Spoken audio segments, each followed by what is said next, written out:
അല്ല LGBT കമ്മ്യൂണിറ്റിയെ കുറിച്ചും അവരുടെ കാഴ്ചപ്പാടുകൾ ഒപ്പീനിയൻ എന്താണ്? ഓക്കെ, അതായത് നമ്മുടെ ഇപ്പം തന്നെ ഒരു വിഷയം നമ്മൾ ബിഗ് ബോസിനകത്ത് ഓടിക്കൊണ്ടിരിക്കുകയാണ് അല്ലേ. കമ്മ്യൂണിറ്റി ബേസ് ചെയ്തിട്ടുള്ള ഒരു വിഷയം, ഒരാൾ അംഗീകരിക്കുന്ന ആൾ വേറൊരാൾ അംഗീകരിക്കാത്ത ഒരാൾ. ഓക്കെ, സോ എനിക്കിപ്പോൾ ബേസിക്കലി പറയാനുള്ളതെന്ന് വെച്ച് കഴിഞ്ഞാൽ ഇപ്പം ഹ്യൂമൻ എന്ന് പറഞ്ഞിട്ട് നമ്മൾ ഭൂമിയിൽ നമ്മൾ മനുഷ്യരുണ്ട് അല്ലേ, പിന്നെ നമുക്കുണ്ട് അനിമൽ എന്ന് പറഞ്ഞിട്ട് മൃഗങ്ങളുണ്ട്, ബേർഡ്സ് ഉണ്ട്, ഫിഷസ് ഉണ്ട് അല്ലേ. അങ്ങനെയൊക്കെയുള്ള കാറ്റഗറൈസേഷനാണത്.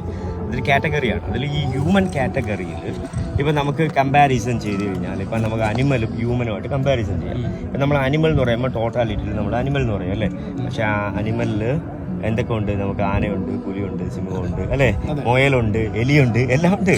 അപ്പം അല്ല, മുയലും എലിയും ആനിമലിന് സസ്തിനിയല്ലേ, അങ്ങനെ ആണെന്ന് തോന്നുന്നത്. ഓക്കെ, അപ്പം അങ്ങനെ ഡിഫറെൻറ്റ് ടൈപ്പ് തന്നെ അനിമൽസിലുണ്ട്. അതുപോലെ തന്നെ ഹ്യൂമൻസിലും ഡിഫറെൻറ്റ് ടൈപ്പ് ഓഫ് നേച്ചേഴ്സുള്ള, ക്യാരക്ടറുള്ള അല്ലേ, ലൈഫ് സ്റ്റൈലുള്ള, അല്ലെങ്കിൽ ചിന്താശേഷിയുള്ള. ഇപ്പം ഞാൻ എൻ്റെ വാട്ടർ ബോട്ടിൽ ഫിംഗർ പ്രിൻ്റ് എന്ന് പറഞ്ഞിട്ടൊരു സംഭവം ചെയ്തിട്ടുണ്ടായിരുന്നു. അത് വെച്ച് കഴിഞ്ഞാൽ അത് ഓരോ മനുഷ്യൻ്റെയും ഫിംഗർ പ്രിൻ്റ് ഡിഫറെൻ്റ് ആയിരിക്കും അല്ലേ. കാര്യം ഓരോരുത്തരുടെ ഫിംഗർ പ്രിൻ്റ് എന്തുകൊണ്ടാണ് ഡിഫറെൻ്റ് ആണെന്ന് വെച്ച് കഴിഞ്ഞാൽ അവരുടെ ക്യാരക്ടർ ഡിഫറെൻ്റ് ആയതുകൊണ്ടാണ്, ഐഡൻറ്റിറ്റിയാണ്. അപ്പം നമ്മൾ എന്ത് ചെയ്യണമെന്ന് വെച്ച് കഴിഞ്ഞാൽ നമ്മൾ അവരെ അംഗീകരിക്കുക, അല്ലെങ്കിൽ നമ്മൾ അവരെ റിജക്റ്റ് ചെയ്യുന്നുണ്ടെങ്കിൽ അത് നമുക്ക് നമ്മുടെ പേഴ്സണലി ഉള്ള കാര്യമാണ്. നമ്മൾ അംഗീകരിക്കാം, റിജക്റ്റ് ചെയ്യാം. പക്ഷേങ്കിൽ അത് എവിടെ വെച്ച് എപ്പോൾ എങ്ങനെ പറയണമെന്നുള്ളത് ഭയങ്കര ഇമ്പോർട്ടൻ്റ് ആണ് അല്ലേ. വേറൊരാളിനെ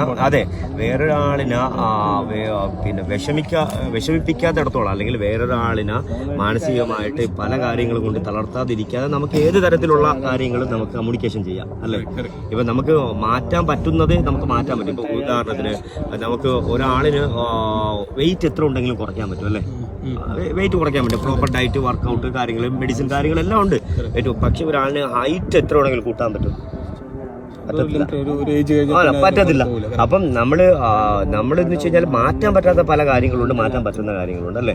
അപ്പം എന്ന് പറഞ്ഞുകൊണ്ട് നമ്മൾ പല കാര്യങ്ങളും സംസാരിക്കുമ്പോഴത്തേക്കും അത് നമ്മൾ ഓപ്പോസിറ്റുള്ള ആളിനെ എത്രത്തോളം ഹേർട്ട് ചെയ്യും, അത് അവരെ ഇന്നർ മൈൻഡിനെ കൊള്ളുമോ, അത് നമ്മൾ ശാരീരികമായിട്ട് ഹർട്ട് ചെയ്യുമ്പോൾ തന്നെയാണ് അത് മാനസികമായിട്ട് അത്രയും ഇന്നർ മൈൻഡിനെ കൊള്ളുമ്പോഴത്തേക്ക്. ഇപ്പം ഏലിയൻ ഭാഷയാണ് ഉപയോഗിക്കുന്നത് ജാൻമോണി വേറൊരു സ്ഥലത്തുനിന്ന് വന്നിട്ട് പുള്ളിക്കാരി ഇവിടെ വന്ന് മലയാളം പഠിച്ച് ഇത്രയും വലിയൊരു ഷോയിൽ പുള്ളിക്കാരി അത്രയും ഡെഡിക്കേഷൻ ചെയ്ത് കഷ്ടപ്പെട്ട് സംസാരിക്കുന്ന ഒരു ഭാഷ മറ്റു ആളിന് ഭയങ്കര ഇതായിട്ട് ഏലിയൻ ഭാഷയായിട്ട് തോന്നിയിട്ടുണ്ടെങ്കിൽ കുറേ അവരുടെ യൂസേജുമായിട്ട് ബന്ധപ്പെട്ട കുറേ പ്രശ്നങ്ങളുണ്ടാകും. അവർക്ക് എങ്ങനെ എവിടെയാണ് യൂസ് ചെയ്യേണ്ടത്, എങ്ങനെയാണ് പ്രയോഗിക്കേണ്ടത്, ചിലപ്പോൾ അറിയാൻ പറ്റാത്തൊരു സാഹചര്യം ഉണ്ടായിരിക്കും ഡെഫിനറ്റ്ലി. പക്ഷേ കുറേ കാര്യങ്ങൾ അവർ കുറച്ചുകൂടെ ഇൻറ്റൻഷനായിട്ട് കരിയർ റിലേറ്റഡ് ആയിട്ട് ഓരോരുത്തർക്ക് റിവെഞ്ച് ചെയ്യുന്നത് കുറച്ചുകൂടെ ഇൻറ്റൻസീവായിട്ട് അവർ തോന്നിയിട്ടുണ്ടോ? യുവർ ഒപ്പീനിയൻ എന്ന് വെച്ച് കഴിഞ്ഞാൽ അതായത് നമ്മുടെ എന്താ പറയുക, എന്നെ സിമ്പിളായിട്ടെന്ന് വെച്ച് കഴിഞ്ഞാൽ നമ്മൾ ബോധപൂർവമായിട്ടും നമുക്ക് സംസാരിക്കാൻ പറ്റും, നമുക്ക് ബോധമില്ലായ്മയിലും സംസാരിക്കാൻ പറ്റും അല്ലേ.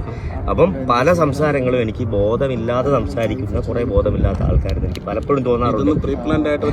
ഇല്ല, ഒരിക്കലുമല്ല. നമ്മളെ ഉള്ളിൽ എന്താണ്, ഞാൻ നേരത്തെ പറഞ്ഞല്ലോ ഹ്യൂമൻ അനിമലിൽ. സോ ഞാൻ എന്ത് അനിമലാണ്, എൻ്റെ ഉള്ളിലുള്ള അനിമലായിരിക്കും പുറത്തു വരുന്നത് അല്ലേ, എൻ്റെ നേച്ചറായിരിക്കും. അപ്പം അതിൽ കുറുക്കനുണ്ടാവും, കുറുനരി ഉണ്ടാവും അല്ലെ, ആട്ടുംതൊഴിലിൻ്റെ ചെന്നായ ഉണ്ടാവും, എല്ലാം ഉണ്ടാവും മനുഷ്യരിൽ. നമ്മൾ അവരെയൊക്കെ മനസ്സിലാക്കി മുന്നോട്ട് പോകുമ്പോഴായിരിക്കും ഒരു പ്രോപ്പറായിട്ടുള്ള സംഭവങ്ങളൊക്കെ ഉണ്ടാവുന്നത് അല്ലേ. So interesting. നമ്മളെ ഒന്നും അടിച്ചേൽപ്പിക്കാൻ പറ്റില്ല. ഉദാഹരണത്തിന് എനിക്ക് എൻ്റെ അണ്ടർവെയർ ഞാൻ അത് നിനക്കെടുത്ത് തന്നിട്ട് നീ അത് ഇടാൻ വേണ്ടി പ്രേരിപ്പിക്കുന്നത് പോലെയാണ് ഇങ്ങനെയുള്ള കാര്യങ്ങളിലുള്ള സംസാരം അല്ലേ. അതൊക്കെ നമ്മുടെ കാഴ്ചപ്പാടുകൾ, അതൊക്കെ നമ്മുടെ പേഴ്സണലി കാര്യങ്ങളാണ്.